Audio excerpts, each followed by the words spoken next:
কেন কথা বাড়াচ্ছ? হ্যাঁ, এখানে সাক্ষ্য আছে, অরণ্য আছে। বাচ্চাদের সামনে আমি কোনো মুখ খুলতে চাই না।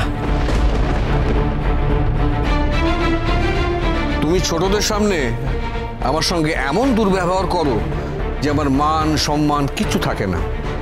অবশ্য সেটা জানলে তুমি এটা করতে না।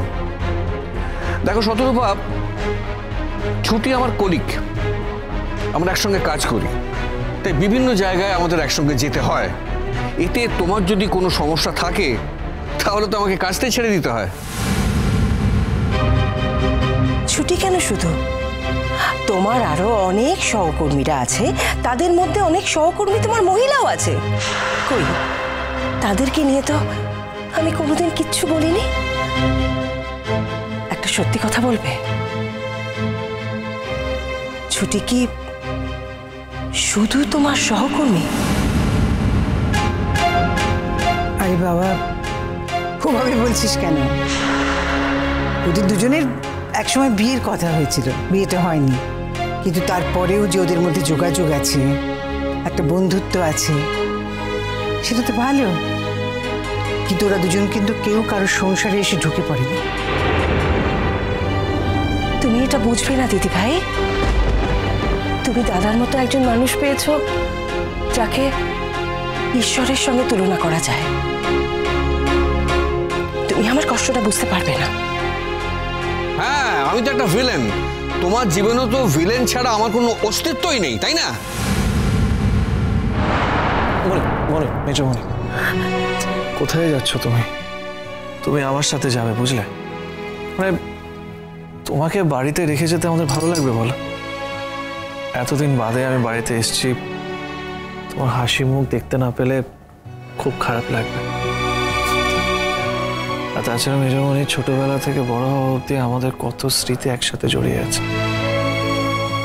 তুমি যদি এইভাবে রাগ করে থাকো, আমার একদম ভালো লাগবে না। এই দেখো মেজমণি, তুমি কাঁদছো। আচ্ছা মেজকামণি, মেজমণি তো তোমাকে একটা জাস্ট গিফট নিয়ে যেতে বলেছিল, তুমি তো রাজি হয়ে যেতে পারতে। সে না হয় আমরা মেজমণিকে নিয়ে যেতাম, তুমি তো বাবা গিফটটা নিয়ে যেতে পারতে। দেখো, আমাদের পরিবারের কোথাও কোনো যাওয়ার ব্যাপার থাকলে আমরা তো সবাই একসঙ্গেই যাই, এটাই তো আমাদের চিরদিনকার নিয়ম। তোমার এই বিদ্রোহটা আমি মেনে নিতে পারছি না। আর তোমার যদি সত্যি কোনো বিদ্রোহ থেকেই থাকে, আমি তো তোমাকে জোর করে নিয়েও যেতে পারি না।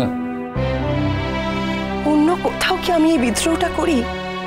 কি মনে হয় আপনার? আপনার কথার অবদ্ধতা করেছি কখনো? তো একটা জায়গায় আমার তো বক্তব্য থাকতেই পারে।